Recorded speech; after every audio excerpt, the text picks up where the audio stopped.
everyone, welcome back to my channel Humanities. Today we will be covering important questions of BHIC 133 subject को. ठीक है, ये book जो है हिस्ट्री की है. ठीक है, पहला क्वेश्चन क्या है? Discuss the role of religion and religious classes in the political, social and economic life of Vijayanagar empire. यानी कि रिलीजियस क्लासेस का रोल बताना है किन एक्सपेक्ट में, पॉलिटिकली, सोशली और इकोनॉमिक लाइफ में विजयनगर एम्पायर में. ठीक है, तो देखो मैं यहाँ पे छोटा सा बना देती हूँ कि ये है ना, ऐसे ही ये जो नीचे का साउदर्न पार्ट है, साउदर्न पार्ट, यहाँ पे पूरा ये था विजयनगर एम्पायर.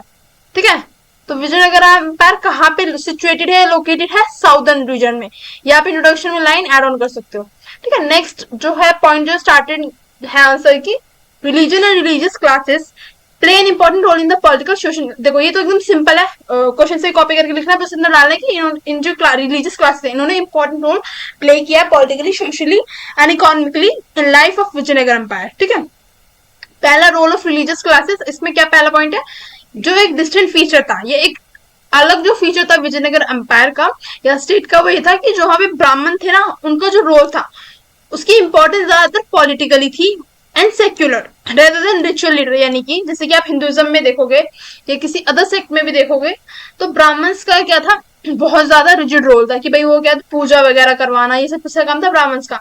अब बुक के अकॉर्डिंग, जो बुक में दिया हुआ है, ये फुल मैंने आंसर बुक से लिखा हुआ है. ठीक है, तो बुक में ये दिया हुआ है कि ब्राह्मण्स का रोल कहाँ पे स्ट्रॉन्ग था? पॉलिटिकली. पॉलिटिकली कैसे स्ट्रॉन्ग था कि जितने भी किले वगैरह होते हैं ना, जैसे राजा के बहुत सारे किले वगैरह होते हैं, जो छोटे छोटे फोर्ट्स होते हैं, उनके इंचार्ज कौन होते थे? ज्यादातर ब्राह्मण्स होते थे. और जितने भी एजुकेटेड ब्राह्मण्स होते थे ना, उनकी एक डिजायर होती थी, यानी कि इच्छा, कि वो क्या बने? गवर्नमेंट सर्वेंट्स बने, यानी किंग के अंडर काम करे. एडमिनिस्ट्रेशन हो या अकाउंटेंसी हो. अकाउंटेंट में क्या काम होता है? वो रेवेन्यू वगैरह कलेक्ट करने का, इस सब चीज का. ठीक है, नेक्स्ट पॉइंट क्या? Vijayanagar they play an important role in military commander, यानी कि वो मिलिट्री कमांडर्स भी होते थे. कौन? ब्राह्मण्स. ठीक है, तो यहाँ पे पॉलिटिकली कितना ज्यादा रोल ब्राह्मण्स का इंपॉर्टेंट है ये बताया गया विजयनगर एम्पायर में. ठीक है, जो कि कंप्लीटली अपोजिट था नॉर्थ से. नॉर्थ में जो ब्राह्मण्स थे वो क्या करते थे? ज्यादातर पूजा पाठ वगैरह कराते थे. ठीक है, वेद वगैरह, जो वेद हो गए उनको पढ़ते थे. ठीक है, बट साउथ में क्या था? एक अपोजिट रोल था ब्राह्मण्स का, ब्राह्मण्स वर पॉलिटिकली एक्टिव. ठीक है, पॉलिटिकली उनका रोल बहुत ज्यादा इंपॉर्टेंट था.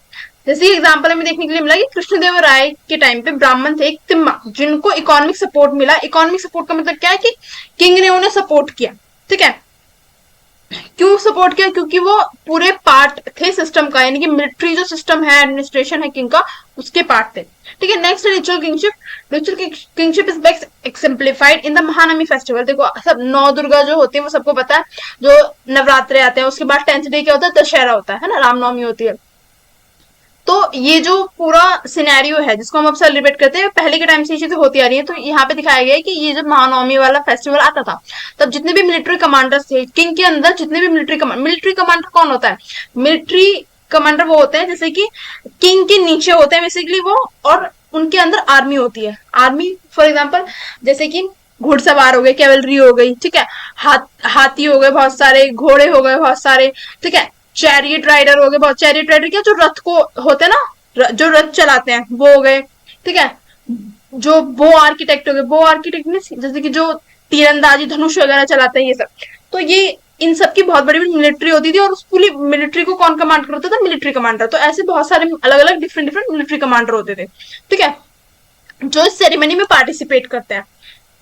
ठीक है, तो ये एक तरीके से फेस्टिवल बताया गया है कि भाई कैसे विजयनगर जो एम्पायर था उसमें फेस्टिवल्स भी मनाए जाते थे. ठीक है, नेक्स्ट है relationship between king, sects and temple to establish an effective control over the distant Tamil region. Tamil region कहाँ पे है? ये देखो, ये पूरा ये जो नीचे का पार्ट है इंडिया का. ठीक है, मैं थोड़ा गंदा सा बना रही हूँ. यहाँ पे क्या है? तमिल है, तमिलनाडु है, मतलब प्रेजेंट टाइम में तमिलनाडु है, पहले उसको तमिल रीजन बोला जाता था. ठीक है, जहाँ पे तमिल स्पीकिंग लोग या तमिल जो कल्चर है उसके लोग बहुत ज्यादा है. तो ये थोड़ा विजयनगर एम्पायर से क्या था? डिस्टेंट. डिस्टेंट मतलब विजयनगर एम्पायर थोड़ा, यहाँ पे ये गुजरात है ना, यहाँ पे ऐसे मान लो कि ये गुजरात है, तो यहाँ से पूरा ये नॉर्दर्न पार्ट से, यहाँ से पूरा क्या था? विजयनगर. अभी बहुत बड़ा वास्ट एरिया, तो इसको मैनेज करने के लिए, यानी कि तमिल रीजन को जो है मैनेज करने के लिए, जो विजयनगर एम्पायर के रूलर थे, उन्होंने किससे कॉन्टेक्ट स्टैब्लिश किए? टेम्पल, जो वैष्णव लीडर्स थे, क्योंकि तमिल में जो है वैष्णविज्म बहुत ज्यादा था, यानी कि विष्णु भगवान की पूजा बहुत ज्यादा होती थी. ठीक है, तो वहां की जनता से कनेक्ट बनाने के लिए विजयनगर के रूलर्स थे, उन्होंने क्या किया, टेम्पल्स को क्या लैंड ग्रांट करना शुरू किया, टेम्पल्स को सपोर्ट करना शुरू किया, टेम्पल्स कंस्ट्रक्ट करवाने शुरू करे, जिससे जो नॉर्मल पब्लिक है उनको क्या लगा कि भाई जो हमारा राजा है वो तो बहुत धार्मिक है, वो बहुत ज्यादा जो है टेम्पल्स के लिए बहुत ज्यादा काम कर रहा है, पीपल के लिए बहुत ज्यादा काम कर रहा है, तो इसलिए जो पूरा विजयनगर एम्पायर था इसमें हमें स्टेबिलिटी देखने के लिए मिलती कि कैसे जो लोकल है, जो पीपल है, उनका बहुत ज्यादा सपोर्ट था राजा को। ठीक है, supervision of the temple were done by, यानी जो टेम्पल्स की जो देखा रेखी है वो लोकल ग्रुप्स करते थे, यानी लोकल जो लोग थे वो करते थे। बल्कि अगर कोई भी डिस्प्यूट हो गया, यानी कोई भी लोगों के बीच में वाद विवाद हो गया, तो उसको कौन सुलझाता था, किंग। ठीक है, इकोनॉमिक रोल ऑफ रिलीजन, अब रिलीजन का इकोनॉमिक रोल क्या था, temples emerges important land holders, यानी कि राजा क्या करता था, किंग क्या करता था, टेम्पल्स को सपोर्ट करता था लैंड दे देके, लैंड ग्रांट करके। ठीक है, यानी कि भूमि दान देके। तो hundreds of villages were granted to the deities, यानी कि डीटीज क्या होते हैं, जैसे कि विष्णु भगवान की मूर्ति होगी ऐसे, जिनको वर्शिप किया जाता था बड़े बड़े टेम्पल में, इनकी पूजा की जाती है। ठीक है, टेम्पल ऑफिसर्स मैनेज द देवदान, देवदान क्या होता है, जो विलेजेस के जो लोग हैं वो थोड़ा बहुत दान दक्षिणा देते हैं ना, जैसे कि हम लोग अभी किसी मंदिर में विजिट करते हैं तो 5-10 रुपए दान दक्षिणा में डाल देते हैं, दान पात्र में डाल देते हैं, तो ऐसे दान कलेक्ट किया जाता था, और इस इनकम को यूज कहाँ किया जाता था, मंदिर को मेंटेन करने के लिए। ठीक है, टेम्पल्स इकोनॉमिकली कैसे सपोर्ट करें, देखो इरिगेशन ऑफ वर्क भी टेम्पल के अंडर किया जाता था। कैसे इरिगेशन ऑफ वर्क क्या होता था, उस टाइम पे जितना भी एग्रीकल्चर था वो सीजनल बेस होता था, मतलब जब बारिश हुई तो एग्रीकल्चर अच्छा है, पानी नहीं है तो एग्रीकल्चर क्या हो गया, जो खेती है वो बर्बाद हो गई।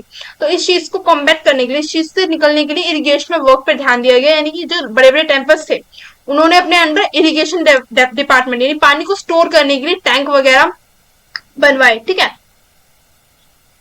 अब ये मनी ग्रांट, यानी इन टैंक्स को बनवाने के लिए मनी ग्रांट किसने दिया, यानी पैसे किसने दिए, किंग ने दिए, और जो लोकल पीपल जो दान दक्षिणा देते थे उसकी हेल्प से जो टेम्पल के जो पुजारी वगैरह होते थे, ठीक है, जो लीडर्स होते थे, उन्होंने क्या किया, इरिगेशनल वर्क्स, इरिगेशनल जो डिपार्टमेंट से उनको सेटअप किया। ठीक है, अब साउथ इंडिया में आप देखोगे तो temples for important centre of economic activities, ये हमें पता चलता है कहाँ से, एक महालिंगम क्या मिला, इंस्क्रिप्शन मिला। इंस्क्रिप्शन क्या होता है, फॉर एग्जाम्पल ये एक पत्थर है, इस पे जो है कुछ लिखा हुआ है, तो ये क्या होता है, इंस्क्रिप्शन होता है। अब वो पत्थर पे भी हो सकता है, या जो है लोह जैसे कॉपर प्लेट्स होती है उन पे भी इंस्क्रिप्शन मिलते हैं। तो बस आपको इतना ध्यान रखना है कि महालिंगम एक इंस्क्रिप्शन मिला है जहां पे मेंशन है कि भाई एक टेम्पल ने 370 सर्वेंट्स को क्या किया, एम्प्लॉय किया। ठीक है, they also give loan to individual. अब ये क्यों एम्प्लॉय किया गया, इनको बैंकिंग एक्टिविटीज को मैनेज करने के लिए। बैंकिंग एक्टिविटीज कैसे, यानी जो कॉमन पीपल है उनको लोन दिया जाता था।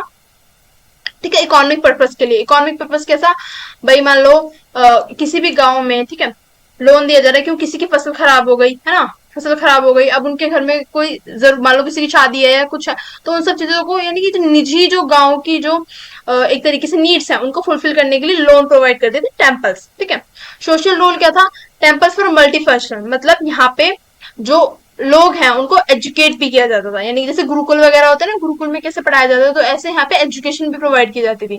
ठीक है, और टेम्पल्स कैसे डिस्ट्रीब्यूट करते थे food, clothing and shelter to the poor people during festival and famine. मान लो सूखा पड़ गया या बहुत ज्यादा बारिश आ गई, बाढ़ आ गई, तो टेम्पल्स क्या करते थे, फूड वगैरह भी डिस्ट्रीब्यूट करते थे।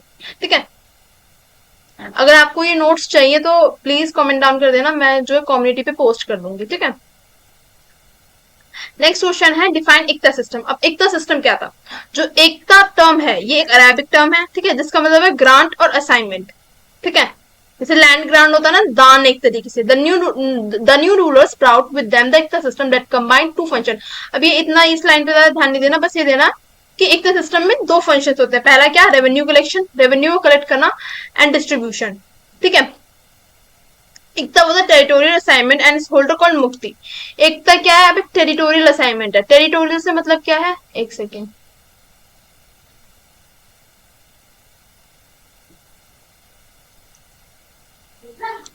टेरिटोरियल से मतलब ये है कि इनको पूरा एक मतलब जो है एरिया दिया जाता है कि हाँ भाई ये आपका एरिया, यहाँ से आपको क्या करना है, रेवेन्यू कलेक्ट करना है। ठीक है, तो इसलिए क्या है, एक टेरिटोरियल असाइनमेंट है। अब जो ये क्या कहते हैं, लैंड होल्डर होते हैं, इनको क्या कहते हैं, मुक्ति कहते हैं। अब इन मुक्ति को कौन अपॉइंट करता है, जो रेवेन्यू कलेक्ट करने का काम है वो किसका है, मुक्ति का है। अब इन मुक्ति को कौन अपॉइंट करता है, सुल्तान। ठीक है, यानी कि सुल्तान एक तरीके से, सुल्तान की पोजीशन इक्वल टू मान लो किंग, राजा की तरह। ठीक है, तो सुल्तान रिस्पॉन्सिबल। अब ये इन मुक्ति का काम क्या होता है, टैक्स कलेक्ट करना, लॉ और ऑर्डर को मेंटेन करना और मिलिट्री का रिक्रूटमेंट करना, यानी कि अपने अंडर ये टैक्स तो कलेक्ट करते ही थे और जो लॉ एंड ऑर्डर है उसको तो मेंटेन करते थे, प्लस मिलिट्री भी अपने अंदर तैयार रखते थे। ठीक है, मिलिट्री कैसे तैयार करते थे भाई, कभी भी अगर जो सुल्तान है उसको सपोर्ट चाहिए तो वो क्या करता था, मुफ्ती को बोलता था कि मुझे सपोर्ट की जरूरत है, मतलब कहीं पे भी लड़ाई लड़ने जाना है तो आप मुझे मिलिट्री प्रोवाइड करो, यानी कि ये आर्मी अपने अंदर मेंटेन रखते थे। अब इस आर्मी को मेंटेन कैसे करते थे, जो रेवेन्यू आ रहा है ना इसी के पैसे से ये इन्हें मेंटेन करते थे मिलिट्री को अपने अंडर। और जब भी जो सुल्तान है उसको नीड होती थी, सुल्तान इनसे हेल्प मांग लेता था मुफ्ती से। ठीक है, iqtas were not permanent, the sultan can transfer remove them to prevent local power consolidation, मतलब ये नॉन परमानेंट इन नेचर थे। नॉन परमानेंट से मतलब क्या है कि ऐसा नहीं है कि हेरिडिटरी नेचर नहीं था, ऐसा नहीं है कि जैसे कि आज अगर किसी का जो फादर है वो क्या है मुफ्ती की पोजीशन पे है, तो अगर वो खत्म हो गए तो उनका बेटा आ जाएगा, नहीं, ये हेरिडिटरी नहीं था। जब सुल्तान की मर्जी है, सुल्तान अपॉइंट करता था, सुल्तान की मर्जी, जब सुल्तान को लगेगा कि ये मेरे अकॉर्डिंग काम नहीं कर रहा उसको हटा देता था। ठीक है, नॉन परमानेंट इन नेचर था।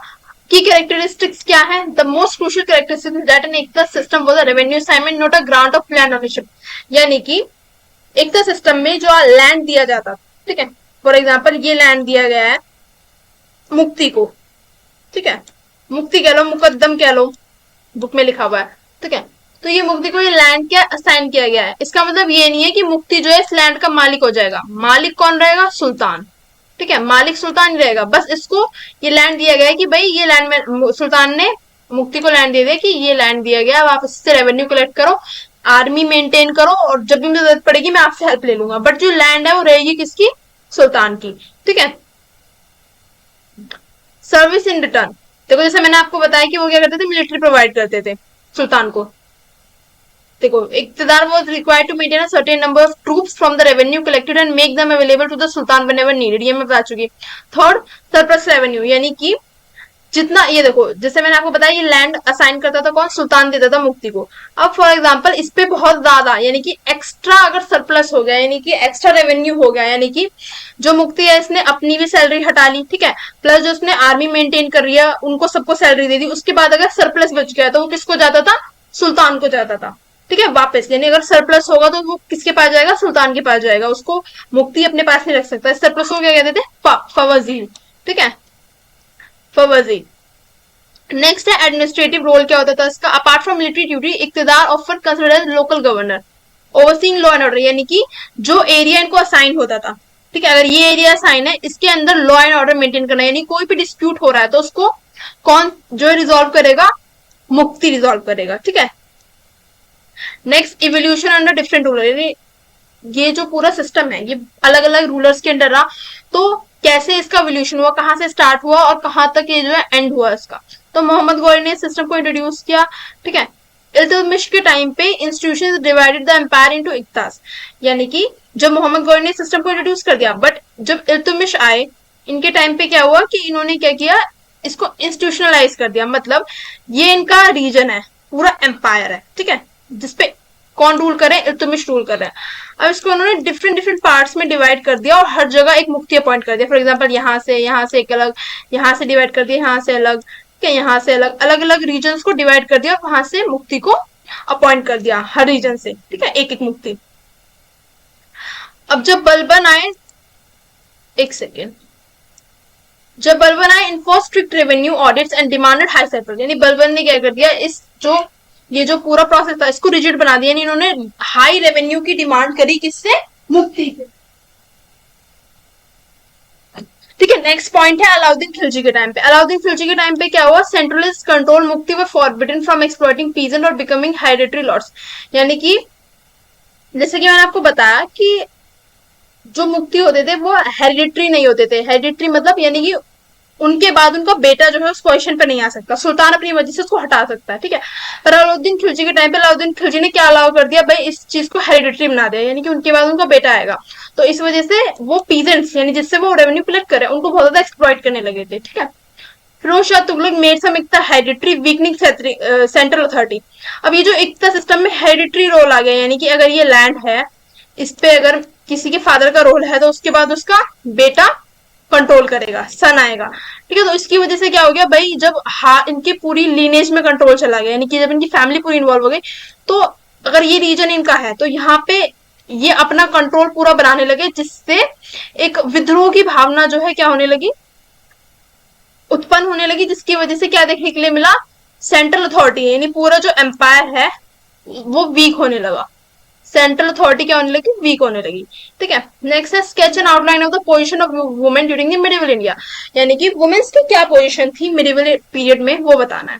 ठीक है, तो ये इंट्रोडक्शन है, कैसे रिलेशन थे, कॉम्प्लेक्स थे और अनइक्वल थे, अनइक्वालिटी थी, यानी कि women's were not treated as man were, यानी जैसे मेंस को ट्रीट किया जाता था ऐसे वुमेन्स को ट्रीट नहीं किया जाता, हर डोमेन में, चाहे वो सोशली हो, इकोनॉमिकली हो, पॉलिटिकली हो, वुमेन्स को क्या करना पड़ता था, सफर करना पड़ता था, और वो हमेशा मेंस के बाद सेकेंडरी आती थी, आफ्टर मेल। ठीक है, free movement of women in public spaces were restricted, medieval के टाइम में, यानी कि जो महिलाएं हैं वो एक जगह से दूसरी जगह फ्रीली अकेले नहीं जा सकती।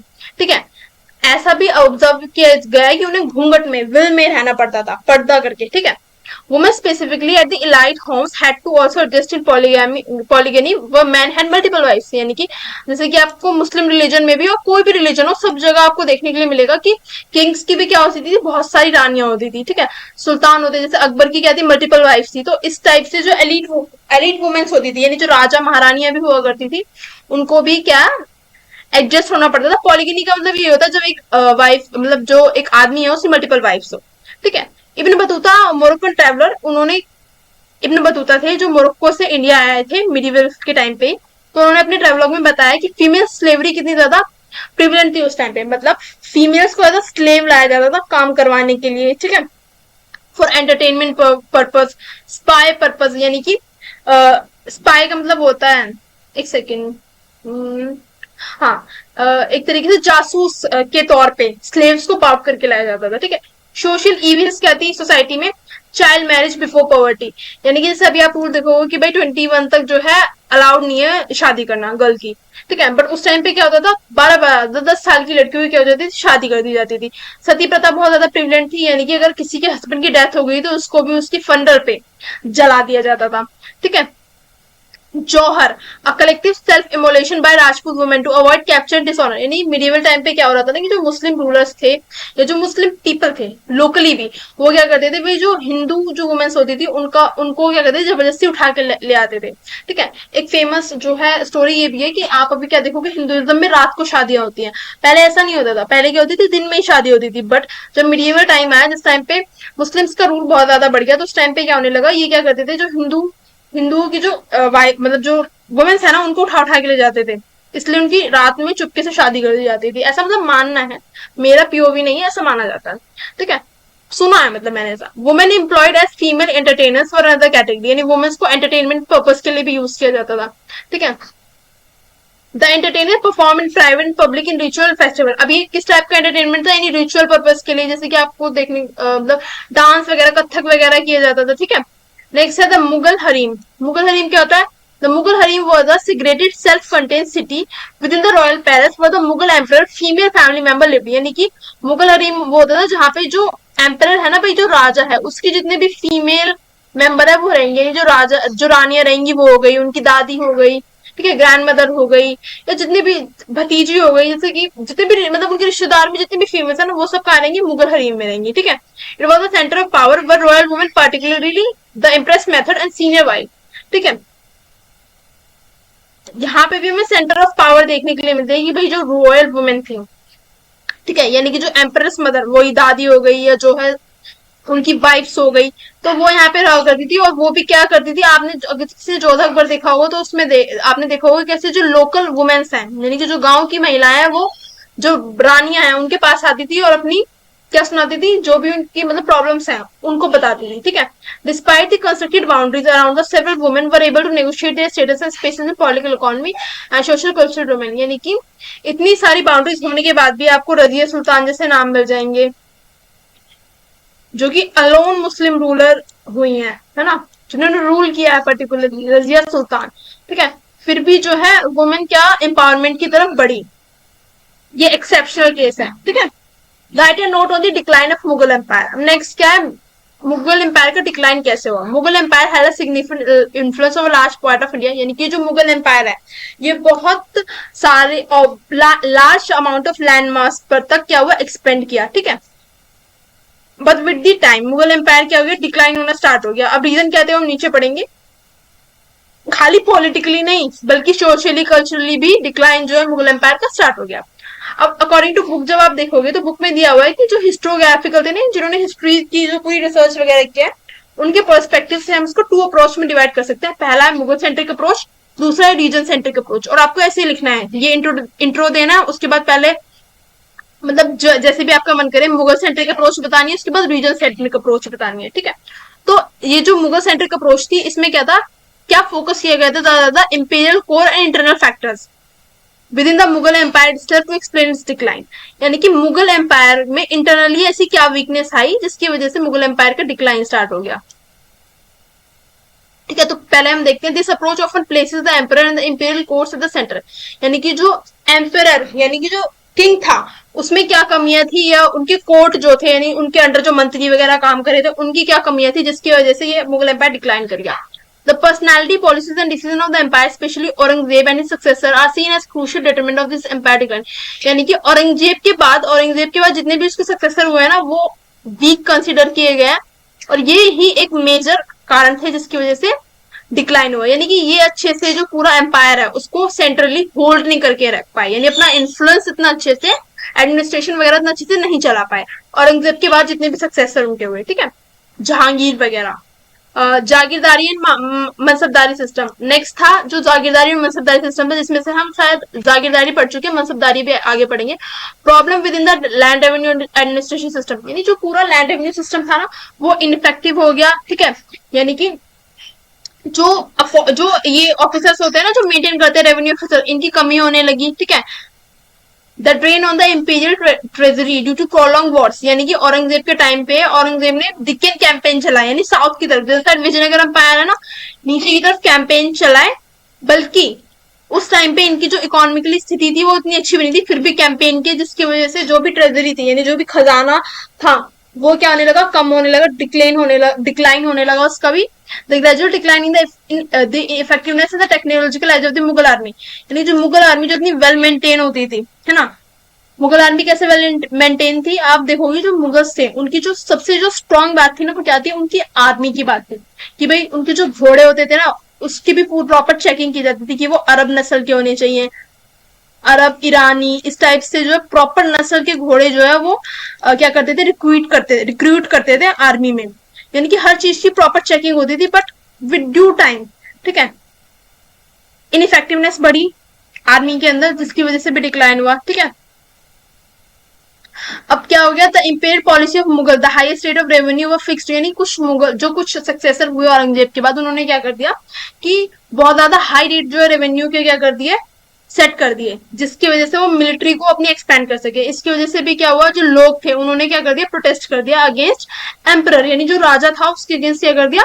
एक तरीके से जब यूनिटी नहीं होगी, जब आपकी जनता ही आपके खिलाफ खड़ी हो जाएगी, ऑब्वियसली बात है एम्पायर में डिक्लाइन तो आएगा ही, ठीक है। नेक्स्ट है region centric approach. Region centric approach में क्या देखने को मिलता है, in contrast to the empire centric approach, इसमें हमें फोकस जो है शिफ्ट देखने के लिए मिलता है फोकस में। जैसे कि हमने इंपीरियल सेंटर पढ़ा, यानी कि सब क्या देखा हमने, राजा की कमियां देखी बेसिकली इसमें। And look at development within the various region of empire. अब इसमें हम देखेंगे रीजन में ये था कि कैसे जो है डिफरेंट रीजन से सेपरेशन की डिमांड आने लगी। यानी कि अगर ये पूरा मुगल एम्पायर है, यहाँ पे देखो, अगर ये ऐसे पूरा मुगल एम्पायर है तो यहाँ पे जैसे डिफरेंट डिफरेंट रीजन है, ये इंडिपेंडेंस मांगने लगे, ठीक है। अब आगे एग्जांपल देखेंगे, the weakening of the central Mughal authority, जब दिखने लगा कि भैया मुगल्स का कंट्रोल, मुगल के हाथ से क्या है, कंट्रोल जा रहा है, तो अवध जैसे रीजन, बंगाल जैसे रीजन, इन्होंने अपने आप को इंडिपेंडेंट डिक्लेयर कर दिया, ठीक है। Imperial economy might have been in decline. Many regional economies continue to flourish and even experience growth due to agriculture expansion. यानी कि ये कहने का मतलब है इस साले पॉइंट से कि इंपेरियल इकोनॉमी यानी कि जो राजा का खजाना था वो तो डिक्लाइन हो रहा था, बट उसके बाद भी जो है हमें ग्रोथ देखने के लिए मिलती है एग्रीकल्चर में, ट्रेड में। बट एक तरीके से ऑल ओवर क्या चल रहा था, डिक्लाइन चल रहा था। तो ये दो अप्रोच है जो आपको आनी चाहिए। नेक्स्ट पॉइंट, नेक्स्ट जो है हमारा, discuss the local administration of Vijayanagar empire. Vijayanagara empire का लोकल एडमिनिस्ट्रेशन बताना है। पहला है हायरार्किकल एडमिनिस्ट्रेटिव यूनिट, की कैसे पूरी हायरार्की मेंटेन होती थी, यानी कि पहले ये ऑफिसर है, फिर इसके नीचे ये ऑफिसर है, फिर इस ये ऑफिसर है, ठीक है। एक सेकेंड। तो mandalam provinces they were govern by nayak और मंडलेश्वर, ठीक है, who could be a royal prince और high ranking noble. These officers have a significant degree of power, hold their own court, maintaining army and appointing officers. यानी कि सबसे बड़े level पे क्या होते थे, प्रोविंस, ठीक है। तो जैसे कि आप देखोगे पहले क्या होते हैं, जिला होते हैं, फिर कस्बे होते हैं, फिर गांव होते हैं, है ना। तो ऐसे सबसे बड़े लेवल पे प्रोविंसेस होते थे, और उसमें उसको कौन गवर्न करता था, नायक, है ना। इसको हम नयनकारा सिस्टम भी कहते हैं, ठीक है। नायक हो गए या मंडलेश्वर, इसको गवर्न करते थे। अब यहाँ पे क्वेश्चन दो टाइप से आ सकता है, पहले तो पूछ लेगा लोकल एडमिनिस्ट्रेशन बताओ, या ये बोलेगा कि नयनकारा सिस्टम बताओ, ठीक है। ये भी बहुत फेमस क्वेश्चन है और आता है, नयनकारा सिस्टम। उसमें यही बताना है आपको कि फर्स्ट हायरार्की पे कौन है, मंडलम है, ठीक है। दूसरे पे क्या है, नाडु। मंडलम क्या करते हैं भाई, अपनी आर्मी मेंटेन रखते हैं, ठीक है। खुद की आर्मी रहती है, जो कभी भी राजा जरूरत पड़ती है तो राजा से सपोर्ट मांग लेता है, जैसे कि हमने पहले पढ़ा कौन से सिस्टम में, जागीरदारी सिस्टम में, ठीक है। नाडु। अब आगे डिस्ट्रिक्ट आ गए, जिला आ गए। मंडलम वर फर्दर डिवाइडेड इनटू नाडु, यानी जो मंडलम होते थे इनको आगे डिवाइड किया जाता था, किसमें, नाडु में, डिस्ट्रिक्ट्स में। आगे और आगे इनको किसमें डिवाइड किया जाता था, तालुक्स में, ठीक है। नहीं, सबसे ऊपर क्या होंगे, ऐसे मंडलम, फिर क्या होंगे, नाडु, फिर क्या होंगे, डिस्ट्रिक्ट्स, ठीक है। The village were the smallest and most fundamental administrative unit, यानी तालुक्स में क्या आते थे, विलेज, गांव, सबसे छोटी और सबसे इंपॉर्टेंट यूनिट। अब देखो यहाँ पढ़ेंगे nayankara system. This was a major political and military innovation of Vijayanagar empire. The nayakas also known as amara nayaka व मिलिट्री चीफ और commander who were granted land. देखो यहाँ पे हमने क्या देखा की हायरार्की, कैसे जो है पूरा एडमिनिस्ट्रेशन डिवाइड था, कि पहले प्रोविंशियल लेवल पे, फिर डिस्ट्रिक्ट और फिर विलेज लेवल पे, तालुक्स, ठीक है। अब नयनकारा सिस्टम हम देखेंगे कि कैसे जो है नयनकारा सिस्टम में जो मिलिट्री कमांडर्स होते थे, कौन होते थे, यानी जो मिलिट्री मेंटेन रखते थे, कमांड करते थे, वो कौन होते, नायकाज होते थे। और ये कौन से लेवल पे होते थे, फर्स्ट प्रोविंशियल लेवल पे, मंडलम लेवल पे, ठीक है। In return of this land grant they maintain a fix number of soldier. देखो वही वाला पूरा सिस्टम है जैसे कि आपने जागीरदारी में देखा ना, कि कैसे जो है वो क्या करते थे, सुल्तान के लिए क्या करते थे, मिलिट्री एक तरीके से मेंटेन रखते थे, और सुल्तान को जब भी हेल्प पड़ती थी वो मिलिट्री की हेल्प, सपोर्ट उनसे ले लेता था। तो ऐसी सेम जो है इस सिस्टम में है, ऐसी सेम क्या है इस सिस्टम में, कि जब भी जो है किंग को हेल्प लगेगी तो वो नायकाज हैं, जो ये अमर नायका हैं, इनकी हेल्प से जब भी उन्हें वॉर में जो है हेल्प लगेगी तो वो मिलिट्री मिलिट्री जो है इनसे हेल्प ले लेगा, ठीक है। नायका तो also play significant role in local governance, जैसे कि सुल्तान वाले उसमें मैंने बताया आपको कि कैसे वो लोकल गवर्नेंस को मेंटेन रखते थे, एज वेल एज इसमें भी वो लोकल गवर्नेंस को मेंटेन रखते हैं अमर नायकास, ठीक है, अपने अपने रीजन की जो भी इनको असाइन होता है। अब नेक्स्ट है द अवग्यार सिस्टम, यानी जो विलेज का एडमिनिस्ट्रेशन कैसे होता था, गांव लेवल पे कैसे एडमिनिस्ट्रेशन होता था। सिस्टम क्या है, बैकबोन था ये पूरे नैनकारा सिस्टम की, बैकबोन क्या है, village administration. The ayagars were village servants. अवग्यार क्या होते थे, विलेज सर्वेंट्स होते थे, consider group of family, these officer responsible for the day to day administration, यानी कि जो भी गांव में जो डे टू डे एडमिनिस्ट्रेशन होता है उसके लिए रिस्पॉन्सिबल कौन थे, अवग्यार, ठीक है। अब इसमें किस टाइप के जो है की चीफ्स होते हैं, वो देखो, रेड्डी और गौडा, विलेज हेडमैन, जो पूरे गांव के सरपंच होते हैं ना, वो होते हैं, ठीक है। कर्नम, कर्नम क्या होता है, अकाउंटेंट, यानी जो भी टैक्स वगैरह है उसके रिकॉर्ड मेंटेन करना कर्नम का काम है। तलारी, तलारी क्या करता था, वॉचमैन होता था, यानी कि जैसे पुलिस होती है ना अभी के टाइम पे, पुलिस का काम कौन करता था, तलारी करता था, लॉ एंड ऑर्डर को मेंटेन करना, यानी कोई भी चोरी हो रही है, किसी के आपस में लड़ाई उड़ाई हो रही है तो उसको रिजॉल्व कराने का काम, ठीक है। अब जो अज्ञात इनको सैलरी कैसे मिलती थी, पेड इन कैश, ठीक है।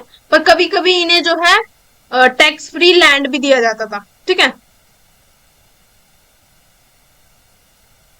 कभी कभी इन्हें कैश में पेमेंट दी जाती थी, यानी कभी कभी कैश में, बट ज्यादातर इन्हें कैसे जो है पेमेंट दी जाती थी, सैलरी दी जाती थी। टैक्स फ्री लैंड, यानी कि इन्हें जो है जो भी लैंड जो है दिया जाएगा उस पर इन्हें कोई टैक्स लेने की जरूरत नहीं है, ठीक है। अब देखो यहाँ पे मैंने एक चार्ट बना दिया है जिसको आप यूज कर सकते हो अपने आंसर में, ठीक है, फ्लो चार्ट। ये इसका पूरा एक समराइजेशन है। इससे पता है क्या होता है, जैसे 20 मार्क का क्वेश्चन है, 20 मार्क का क्वेश्चन आएगा आपका, तो उसमें ये पेज भरने में जो है हेल्प करेगा। मतलब फॉर एग्जाम्पल आप कुछ पॉइंट्स भूल गए हो तो आप इसको जो है थोड़ा बड़ा सा बना दोगे ना, तो लगेगा कि हाँ भाई जो है, क्योंकि 5 पेजेस लिखने होते हैं 20 मार्कर में, कम से कम भी, मतलब 4 तो लिखने ही लिखने होते हैं, 5 नहीं तो 4 तो मस्ट है, तभी 20 मार्क्स पूरे मिलेंगे। तो फ्लो चार्ट ऐसे हेल्प करते हैं। देखो, trace the evolution of the Mughal school of painting under the Mughals. अब मुगल पेंटिंग बतानी है, मुगल्स के अंदर कैसे जो है पूरे पेंटिंग का एवोल्यूशन हुआ। 16th सेंचुरी से हमें देखने को मिलता है development in the world of the art painting in India. ठीक है, सबसे ज्यादा किसके टाइम में? अकबर के टाइम में, क्योंकि अब अकबर ने सबसे ज्यादा पेट्रोनेज दिया था। पेट्रोनेज मतलब पैसा एक तरीके से जो है डेवलपमेंट के लिए आर्ट्स की दिया था। ठीक है, पेंटिंग अंडर अर्ली मुगल्स, यानी कि अकबर से पहले जो मुगल्स थे उनके अंडर पेंटिंग कैसे थी। Babur the founder of Mughal rule in India, Babur के टाइम से जो है मुगल रूल आया इंडिया में। He was unable to contribute anything to the growth of painting, यानी पेंटिंग में इन्होंने कुछ भी कंट्रीब्यूशन नहीं दिया। मुगल्स के अकबर के टाइम पे ये सबसे ज्यादा जो है क्या फेमस हुई paintings. The emergence of the Mughal school of painting is different from all other styles mainly due to the deep interest, यानी अकबर को बहुत ज्यादा इंटरेस्ट था पेंटिंग्स में, इसलिए जो है ये मुगल स्कूल ऑफ पेंटिंग का क्या हुआ, इमर्जेंस हुआ। पहला प्रोजेक्ट क्या था? हमजानामा। ठीक है, the place for painted work, painters work, यानी कि जहां पर पेंटर्स काम करते थे उसको क्या कहते थे? तस्वीर खाना। There was different artist work in Akbar ateliers. ठीक है, एटलियर्स का मतलब क्या है? पूरा एक इन्होंने डिपार्टमेंट बना दिया था अलग से कि जहां पे क्या होगी, सिर्फ पेंटिंग होगी। ठीक है, इसको एटलियर्स कहते थे। Painters was assisted by gliders, यानी पेंटर्स को कौन असिस्ट करते थे? ग्लाइडर्स। ग्लाइडर्स का क्या काम होता था? पूरी पेंटिंग को एक फिनिशिंग टच देना। ठीक है, अब जो स्केचिंग है यानी कि पूरा पहले स्केच बनाना उसको एक अलग पर्सन करता था, फिर उसमें कलर का काम एक अलग पर्सन करता था, लास्ट में जो टच देना है, फिनिश टच देना वो ग्लाइडर्स करते थे। ठीक है, तो ये पूरा एक क्या था? कोलैबोरेटिव टीम वर्क था। ठीक है, यानी कि एक इंडिविजुअल काम नहीं कर रहा है, इस पे बहुत सारे लोग मिलकर काम कर रहे हैं। ठीक है, अब क्या स्टाइल्स और टेक्निक थी? The style of Mughal painting under Akbar rule was a fusion. Fusion देखने के लिए मिलता है किसका? पर्शियन और इंडियन ट्रेडिशन का। इंडियन और पर्शियन ट्रेडिशन को फ्यूजन हमें देखने को मिलता है। जैसे आप अभी देखो कि इंडो वेस्टर्न लोग ड्रेस पहनते हैं तो वो क्या फ्यूजन है, इंडिया और वेस्टर्न स्टाइल का। तो ऐसे ही ये दो स्टाइल्स का फ्यूजन हमें देखने के लिए मिलता है। ठीक है, और स्पेसिफिक मेंशन क्या है कि एक्शन मूवमेंट दिखाया गया है, जैसे कि जो कोर्ट डेली जो दरबार लगता था ना अकबर का, उसके इवेंट्स हो गए। पोर्ट्रेट ऑफ लीडिंग पर्सनैलिटी, यानी कि कोई अकबर ने किसी मिलिट्री कमांडर को वर्क दिया कि आप जो है इस जगह पे, इस जगह को क्या करो, अपने जो अपना पूरा राज्य है उसके अंडर करो, कंट्रोल करो, यानी वॉर की एक तरीके से। तो उस वॉर में जिस पर्सनैलिटी, जिस मिलिट्री कमांडर की जीत हुई, उन पर्सनैलिटीज की पोर्ट्रेट्स देखने के लिए मिलते हैं। ठीक है, डेवलपमेंट अंडर जहांगीर। अब अकबर के बाद जहांगीर और शाहजहां के अंडर कैसे पेंटिंग का एवोल्यूशन हुआ ये देखते हैं। Jahangir took a deep interest in painting even as a prince. ठीक है, यानी प्रिंस जब वो छोटा था उसी टाइम से उसको बहुत ज्यादा इंटरेस्ट था। ही मेंटेन हिज ओन स्टूडियो, यानी कि अकबर के इतने बड़े एटलियर के बावजूद उन्होंने अपना एक अलग से स्टूडियो मेंटेन करा। यानी अकबर के टाइम तक क्या था ना, जहांगीर के टाइम पे हमें देखने को मिलता है कि अकबर तो क्या करते थे वो मतलब उन्होंने पूरा एक डिपार्टमेंट अलग से सेटअप कर दिया था, पर जहांगीर को इतना ज्यादा इंटरेस्ट था कि वो खुद उन्होंने अपना एक स्टूडियो मेंटेन करा। यानी कि वो टाइम टू टाइम गाइड करते रहते थे लोगों को कि भाई जो मुझे इस टाइप की पेंटिंग में इंटरेस्ट है तुम ये बनाओ। अब उनके इंटरेस्ट क्या थे? Hunting scenes, birds and flower. ठीक है, जहांगीर क्या थे? हेड थे पूरे स्टूडियो के, यानी कि कोई भी काम होता है तो उनकी जो एक तरीके से अनुमति के बाद ही होता है, उनकी परमिशन के बाद ही होता है। ठीक है, अब दो न्यू एलिमेंट आए स्टाइल में, वो क्या थे? Formal style making the world realistic, they had broad margin which were decorated with the plan, यानी कि मार्जिन का मतलब क्या है? देखो मैं इसी में बता देती हूँ। जैसे कि ये मार्जिन छुटी हुई है ना, ये तो इसे क्या कहते हैं? मार्जिन। और इसको किस चीज से जो है डेकोरेट किया जाता है? फ्लावर्स वगैरह से। ठीक है, शाहजहां के टाइम पे क्या हुआ? The tradition of doing portrait, preparing album, illustrating book, यानी यहाँ पे एल्बम्स प्रिपेयर करना, बुक्स को इलस्ट्रेट करना स्टार्ट हो गया। ठीक है, और ज्यादातर फीमेल जो एक तरीके से फीमेल पोर्ट्रेट्स भी हमें देखने के लिए मिले शाहजहां के टाइम। ठीक है, नेक्स्ट हम देखेंगे examine the factor that led to the bhakti movement. अब क्या जो फैक्टर्स थे जिसकी वजह से भक्ति मूवमेंट हुआ?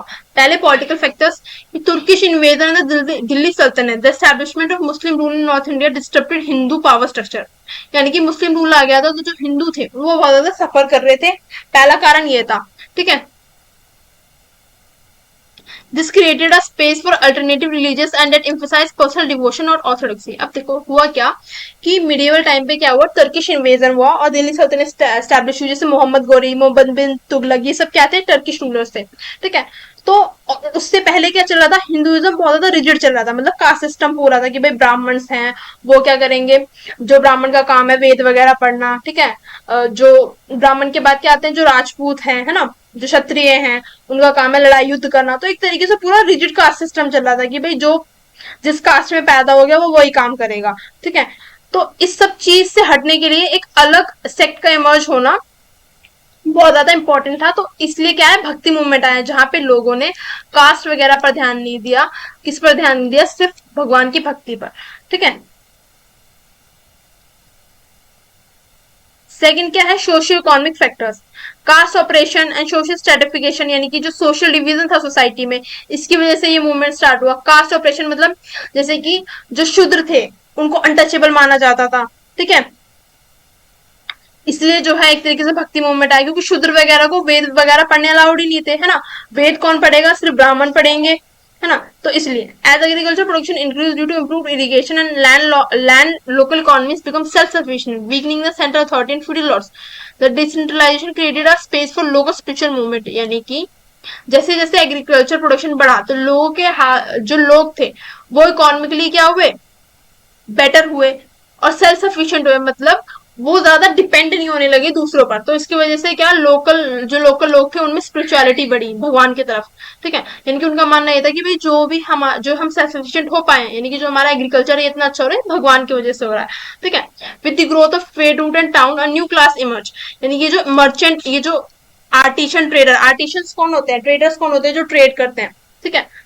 आर्टिशन हो गए, शिल्पकार वगैरह, जो ये सब एक अलग क्लास आई ना, जो कि बिल्कुल कास्ट सिस्टम से आउटसाइड थी, यानी कि ना तो ये ब्राह्मण में आई, ना ये जो है शूद्र में आए, ना ये क्षत्रिय में आए, तो एक अलग अलग ही क्लास थी। तो इन्हें भी क्या, अब भक्ति मूवमेंट ने इन्हें क्या दी, एक इक्वालिटी दी, यानी कि कास्ट सिस्टम से तुम अलग हो, बट स्टिल एक इक्वालिटी वाली जो चीज महसूस हुई ना भक्ति मूवमेंट में हुई, कि जहां पे सभी लोगों को क्या ट्रीट किया जा रहा है, इक्वल ट्रीट किया जा रहा है। ठीक है। ब्राह्मणिकल डोमिनेंस के खिलाफ जो है लोगों ने आवाज उठाई, इसलिए भक्ति मूवमेंट बहुत ज्यादा पॉपुलर हुआ। और भक्ति मूवमेंट में आपने पहले पढ़ा होगा वैष्णविज्म, वैष्णविज्म और शैविज्म के बारे में भी आप लिख सकते हो। वैष्णविज्म क्या था, जिसमें भाई विष्णु जी की पूजा हो रही थी, और शैविज्म में ये था कि किसकी पूजा हो रही थी, शिव जी की। ठीक है।